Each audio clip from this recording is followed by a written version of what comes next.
لکھا ہوا تھا اگر یہ کلمہ نہ پڑھتا تو کہاں جاتا.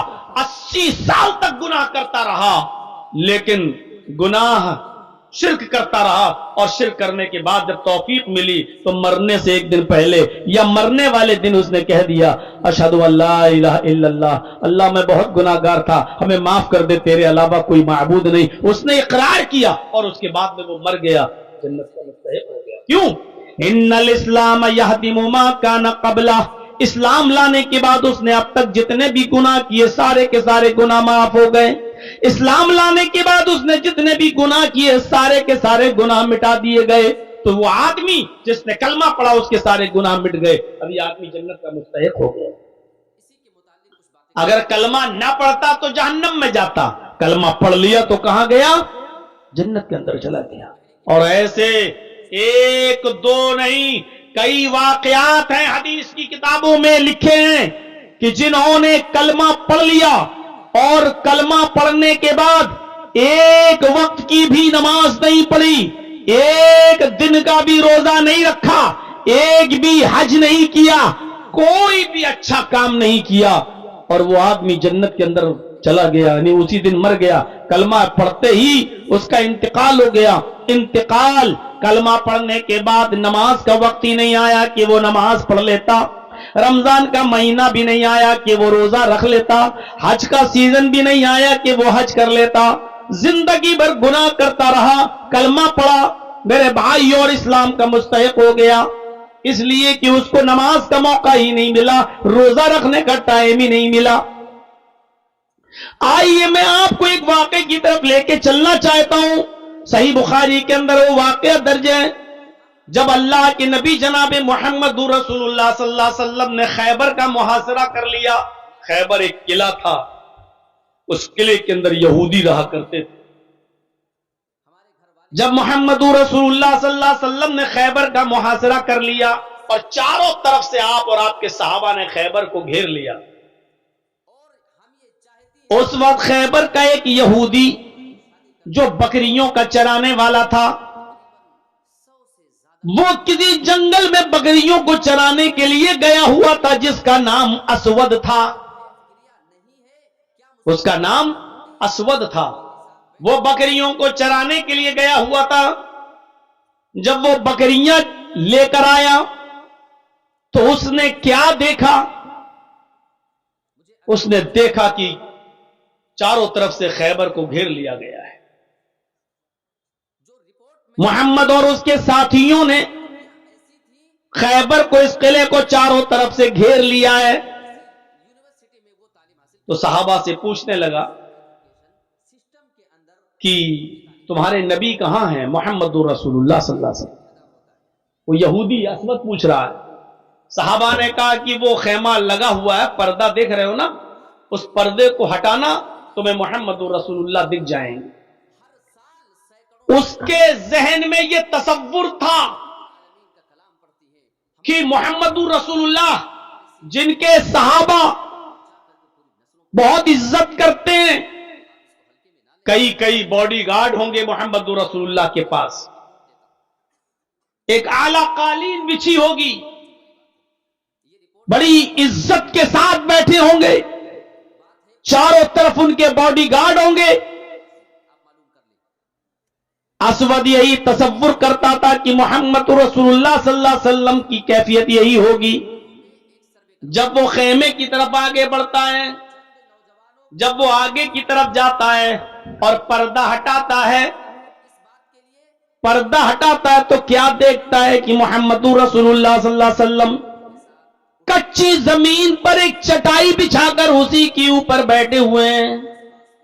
کچی زمین پر, جیسے یہی آپ لوگوں کی جو کچی زمین ہے, ایسی کچے فرش پر کچی زمین کے اوپر کھجور کے پتوں کی چٹائی بچھا کر اسی کے اوپر بیٹھے ہوئے ہیں. وہ لوٹ کر صحابہ کے پاس آیا اور کہنے لگا کہ تم نے کس آدمی کے پاس مجھے بھیجا ہے؟ مجھے کسی معمولی آدمی سے نہیں, مجھے تمہارے نبی جناب محمد رسول اللہ صلی اللہ علیہ وسلم سے ملنا ہے. فرمایا بھائی اس خیمے میں محمد رسول اللہ ہی ہیں, جاؤ ملو. اسود اب خیمے کا پردہ ہٹاتا ہے اور محمد رسول اللہ سے عرض کرتا ہے کہ میں اسود ہوں، اسی قلعے کا رہنے والا ہوں جس قلعے کو آپ اور آپ کے صحابہ نے چاروں طرف سے گھیر لیا ہے، آپ سے کچھ بات کرنے کے لیے میں آیا ہوں۔ آپ نے ان کو اندر آنے کی اجازت دی، آؤ۔ جب اندر گئے، اسود جب اندر گیا تو اللہ کے نبی نے اس کو کہا بیٹھ جاؤ چٹائی پر۔ جب وہ بیٹھ گیا تو آپ نے کہا بتاؤ اسود کیسے آنا ہوا تمہارا؟ کہا کہ میں کیا حقیقت میں محمد رسول اللہ سے مل رہا ہوں؟ فرمایا جی میں ہی محمد ہوں، عبداللہ کا بیٹا ہوں اور اللہ کا رسول ہوں، لہذا میں ہی محمد ابن عبداللہ ہوں اور میں محمد رسول اللہ بھی ہوں۔ کہا کہ آپ کی دعوت کیا ہے، کس چیز کا پیغام دیتے ہیں آپ کی تعلیم کیا ہے، آپ کا مشن کیا ہے، آپ کی دعوت کیا ہے؟ آپ نے فرمایا بہت چھوٹی سی، اور وہ دعوت ہے قل لا الہ الا اللہ۔ وہ دعوت یہ ہے کہ تم اپنی زبان سے کہہ دو اللہ کے علاوہ ہمارا کوئی معبود نہیں، تم کہہ دو لا الہ الا اللہ، بس یہی ہماری دعوت ہے، لا الہ الا اللہ کی طرف لوگوں کو بلانا۔ وہ اسود تھا، یہودی تھا، گرچہ کافر تھا، لیکن جانتا تھا کہ اگر لا الہ الا اللہ محمد رسول اللہ کہلوا رہے ہیں تو یہ کوئی معمولی بات نہیں ہے، لا الہ الا اللہ کہنے کے بعد ہمیں کیا کیا چھوڑنا پڑے گا وہ جانتا تھا۔ آج ہم مسلمان ہیں نہیں جانتے، ہم کھائے محمد ابن عبداللہ، اس دعوت پر اگر میں نے عمل کر لیا تو کیا ملے گا؟ آپ نے فرمایا سارے گناہ معاف کر دیے جائیں گے، اور اس کلمے کو پڑھنے کے بعد، اس کے تقاضوں کو پورا کرنے کے بعد اللہ جنت میں داخل کر دے گا۔ اس نے پھر پوچھا اگر میں یہ کلمہ نہ پڑھوں، اگر میں لا الہ الا اللہ نہ مانوں تو کیا ہوگا؟ فرمایا کہ پھر اللہ جہنم میں داخل کرے گا اور مشرک کی کوئی بخشش و مغفرت نہیں۔ اچھا، اس نے تھوڑی دیر وہیں بیٹھ کر غور کیا اور پھر کہنے لگا ہاتھ یدک، اے اللہ کے نبی اپنا ہاتھ بڑھائیے، میں اس کلمے کا اقرار کرتا ہوں۔ آپ نے اپنا ہاتھ بڑھایا اور اس اسود نے کلمہ پڑھ لیا، اشہد ان لا الہ الا اللہ وان محمدن عبدہ ورسولہ۔ اس نے لا الہ الا اللہ کا اقرار کر لیا، کلمہ پڑھ لیا۔ اب کلمہ پڑھنے کے بعد کہتا ہے اے اللہ کے نبی اب کام کیا ہے میرا؟ ابھی تک تو میں یہودیوں کی بکریاں چراتا ہوں، اب کام بتاؤ میرا۔ اسلام لے آیا، اب مجھے یہودیوں کی بکریاں نہیں چرانا، اب مجھے یہ کام نہیں کرنا، اب تو میں مسلمان ہو گیا ہوں، اب مجھے یہ بتائیے کہ میں کیا کروں؟ آپ نے فرمایا اسود اس وقت نماز کا ٹائم نہیں ہے کہ میں تم سے کہوں کہ نماز پڑھو، رمضان کا مہینہ نہیں کہ میں تم سے کہوں روزہ رکھو، حج کا مہینہ نہیں کہ میں تم سے کہوں حج کرنے جاؤ، اس وقت کچھ نہیں ہے۔ ہاں فلاں بستی میں جاؤ، لوگ جہاد کر رہے ہیں، ہمارے صحابہ کافروں سے لڑ رہے ہیں، ہم نے ان کو بھیجا ہے، تم بھی جاؤ اور جہاد میں شامل ہو جاؤ۔ اس نے تلوار لی، کہا ٹھیک ہے میں جاتا ہوں۔ اے اللہ کے نبی اگر میں میدان جہاد میں گیا، اگر میں زندہ واپس آ گیا تو؟ فرمایا غازی کہلاؤ گے۔ کہا اللہ کے نبی اگر میدان جہاد میں گیا اور مار ڈالا گیا، قتل کر دیا گیا تو؟ آپ نے فرمایا لکل جنہ، پھر تیرے لیے جنت ہے۔ کہا ٹھیک ہے میں جا رہا ہوں، ان بکریوں کا کیا کروں؟ آپ نے فرمایا یہ بکریاں تم چراتے ہو؟ بولے جی۔ کس کی ہے؟ یہودیوں کی ہیں۔ فرمایا یہودیوں کی بکریاں ہیں، اور ان بکری اور قلعے کا تو آپ نے محاصرہ کر لیا، گھیر لیا ہے۔ اللہ کے نبی کہتے ہیں اگر ان بکریوں کو ان کے مالکوں کے حوالے تم نے نہیں کیا تو پھر جہاد بھی تمہارا بیکار ہے۔ اتنا بڑا کام جہاد کا، لیکن بیکار اگر لوگوں کی امانتیں تم نے واپس نہیں کی، امانت میں خیانت کر کے اگر جہاد لڑو گے تو جہاد کا ثواب نہیں ملے گا، ساری عبادت عمل بیکار ہو جائے گا تمہارا۔ ان بکریوں کو ان کے مالکوں کے حوالے کر دو۔ فرمایا اللہ کے نبی تھوڑی دیر کے لیے خیبر کا دروازہ کھول دیجئے۔ اچھا پھر کہا ان بکریوں کو ہم خیبر کے دروازے کے اندر داخل کر دیتے ہیں اور وہاں سے یہ بکریاں اپنے اپنے گھروں میں چلی جائیں گی۔ ہم جب بھی بکریاں چرا کے آتے ہیں ہم خیبر کے دروازے تک بکریوں کو لاتے ہیں اور بکریاں وہاں سے اپنے اپنے گھر خود ہی چلی جاتی ہیں۔ آپ نے فرمایا اچھا، تو آپ نے ایک صحابی سے کہا جاؤ اور ان کی بکریوں کو خیبر کے دروازے تک چھوڑ دو، اسود کو بھی ساتھ لے جاؤ۔ اسود ساتھ گیا، اسود ساتھ میں گیا اور بکریوں کو دروازے تک چھوڑ دیا۔ بکریاں وہاں سے اپنے اپنے مالکوں کے گھر چلی گئیں اور اسود تلوار اٹھا کر میدان جنگ میں چلا گیا، جہاد کیا، تھوڑی دیر لڑا، ایک دو کافروں کو مارا بھی، قتل بھی کیا اور بالآخر میدان جنگ میں قتل کر دیا گیا۔ اسود کی گردن پر بھی تلوار چل گئی، اسود بھی شہید ہو گئے۔ صحابہ کرام جو وہاں لڑ رہے تھے ان کو معلوم ہی نہیں یہ کون ہے، آیا لڑا قتل ہو گیا، ہماری طرف سے لڑ رہا تھا، کافروں کو مار رہا تھا، لیکن ہم تو جانتے نہیں کہ یہ کون آدمی ہے۔ اللہ کے نبی کو بلایا گیا، اللہ کے رسول صلی اللہ علیہ وسلم نے اسود کی جب شکل دیکھی تو صحابہ سے کہا چونکو نہیں، یہ وہ شخص ہے جو آج ہی ایمان لایا، یہ وہ شخص ہے جس نے آج ہی کلمہ پڑھا، اشہد ان لا الہ الا اللہ۔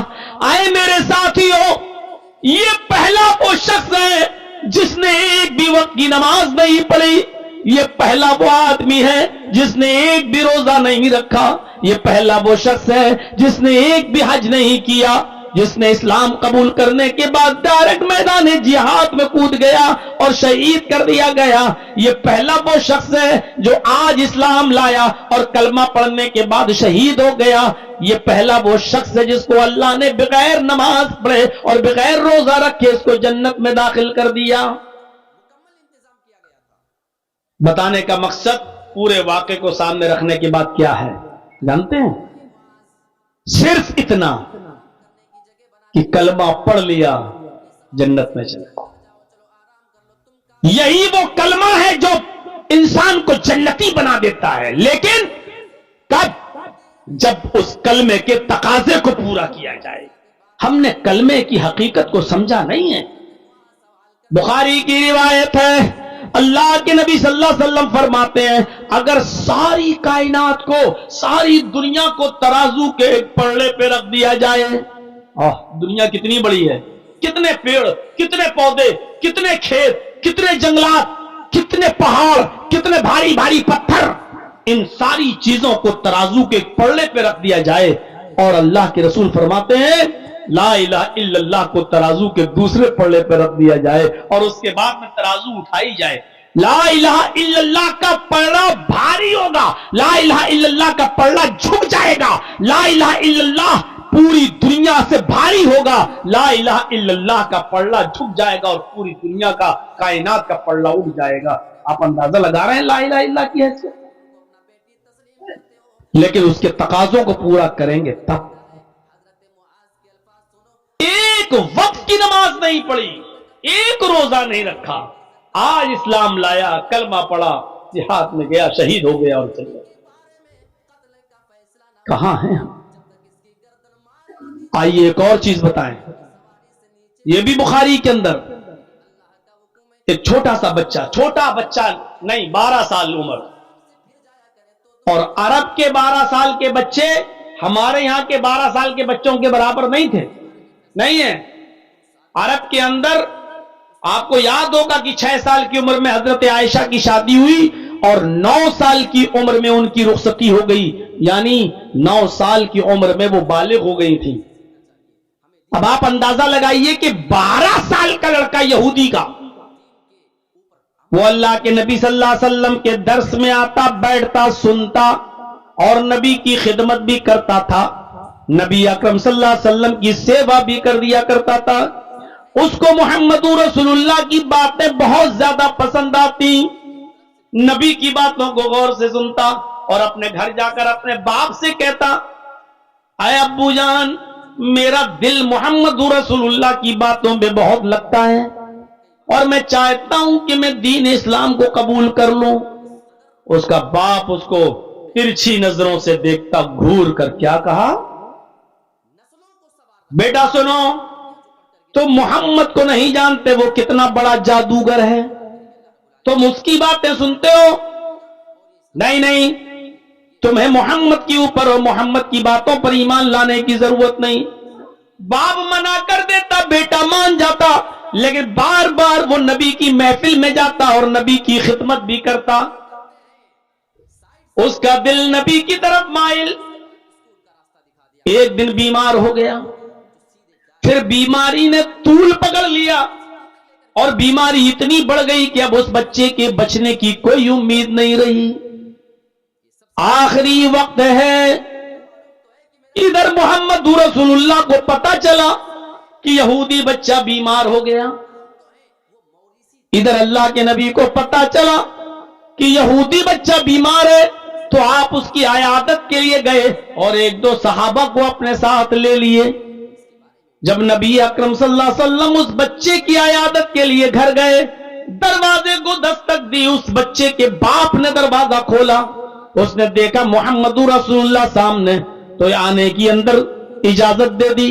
اللہ کے نبی اندر جاتے ہیں اور اس بچے کے سر کے پاس بیٹھ جاتے ہیں، اور وہ بچہ آخری سانسیں لے رہا تھا، اس کی کنڈیشن بہت خطرناک، بہت خراب تھی، ایسے سانسیں لے رہا تھا، آخری وقت تھا، اب مرا کہ تب مرا، یہ اس کی کنڈیشن تھی۔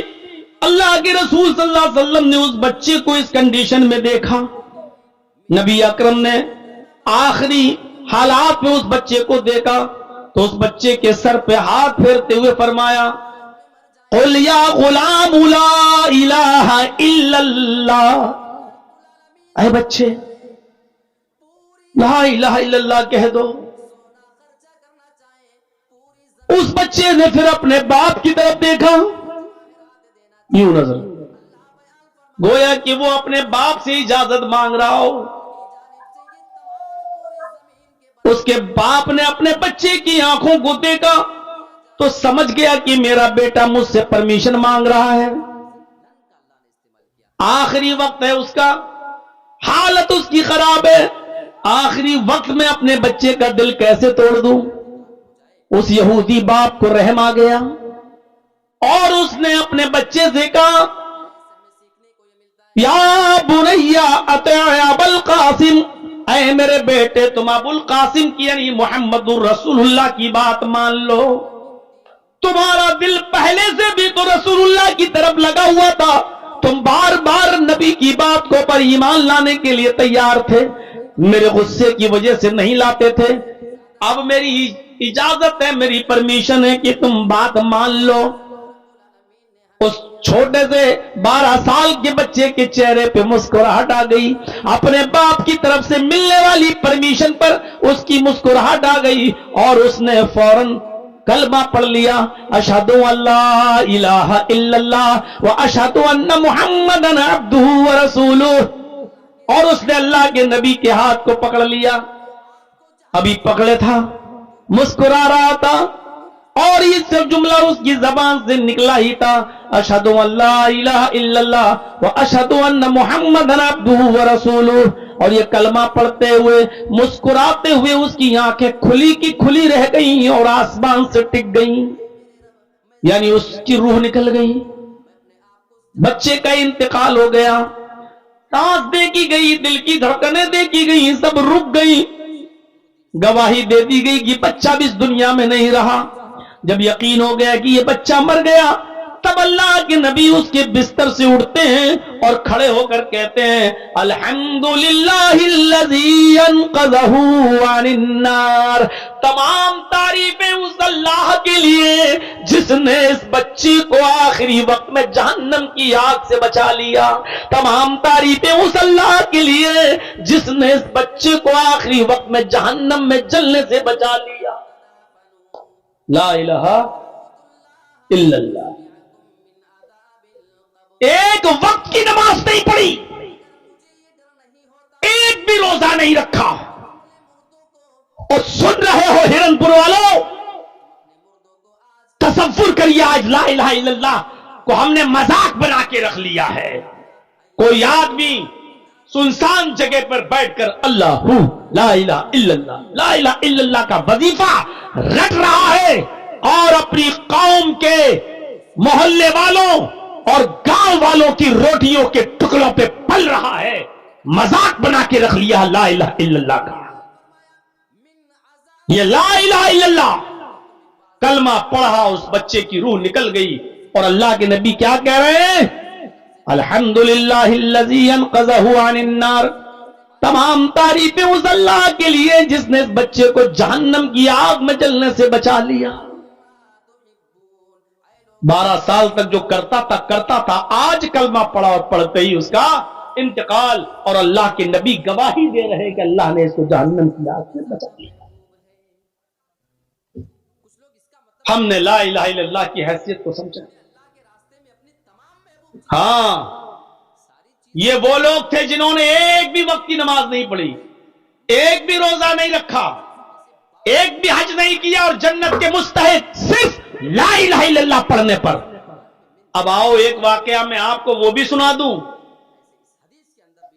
پوری زندگی نبی کی خدمت کی، پوری زندگی نبی کا ساتھ دیا، پوری زندگی نبی کو بچا کر رکھا دشمنوں سے، لیکن آخری وقت بھی اس کی زبان سے کلمہ جب نہیں نکلا، اور بغیر کلمہ پڑے ہوئے وہ شخص جب مر گیا تو جہنم میں چلا گیا۔ اور اس نے خدمت کس کی نبی کی۔ آپ کو یاد ہے نا، اور نہ معلوم ہو تو سنیے، اللہ کے نبی صلی اللہ علیہ وسلم جب پیدا ہوئے تو باپ نہیں، نبی اکرم صلی اللہ علیہ وسلم جب اپنی ماں کے پیٹ سے باہر آئے تو باپ کو نہیں دیکھا۔ 6 سال کے ہوئے ان کی ماں ان کو اپنے میکے لے کر گئی، یعنی ننیال مدینے، اور جب مدینے سے لوٹ کر واپس آ رہی تھی، جس کا پرانا نام یثرب تھا۔ اے بچوں بیٹھ جاؤ یا جاؤ یہاں سے۔ جب وہاں سے لوٹ کے واپس آ رہی تھی اور محمد رسول اللہ محمد ابن عبداللہ کی عمر 6 سال کی تھی، تو اس وقت ان کی ماں اپنے شوہر کی قبر دیکھنے کے لیے گئیں، تو اپنے بچے کو بھی یعنی محمد کو بھی ساتھ لے گئیں کہ چلو بیٹے کو اس کے بعد کی قبر دکھا دیں۔ مقام ابوا میں پہنچی، اپنے شوہر کی قبر کو دیکھا تو ان کو شوہر کی جدائی برداشت نہیں ہوئی، اور شوہر کی یادوں میں تڑپنے لگی، اور اتنا تڑپی، اتنا آنسو بہے کہ زمین پر گر گئی، اور گرتے ہی محمد رسول اللہ کی ماں کا انتقال ہو گیا۔ پیدا ہوئے محمد رسول اللہ تو باپ کو نہیں دیکھا، اور 6 سال کی عمر میں باپ کی قبر کے سامنے ماں کو بھی الوداع کہہ دیا۔ 6 سال کی عمر میں نبی اکرم کی ماں آمینہ بھی چھوڑ کے چلی گئی، دادا عبد المطلب نے پالا، لیکن جب اللہ کے نبی کی عمر 8 سال کی ہوئی تو عبد المطلب کا بھی انتقال ہو گیا۔ 8 سال سے لے کر برابر اور مستقل حضرت خدیجہ کی شادی ہونے تک 25 سال کی عمر تک ابو طالب محمد رسول اللہ کی پرورش کرتے رہے، ان کو کھلاتے رہے، ان کو پلاتے رہے اور بڑا کرتے رہے۔ 40 سال کے بعد جب آپ کو نبوت ملی اور جب توحید کی دعوت دی تو پریشانی آنے لگی، ابو طالب آپ کو بچاتے رہے،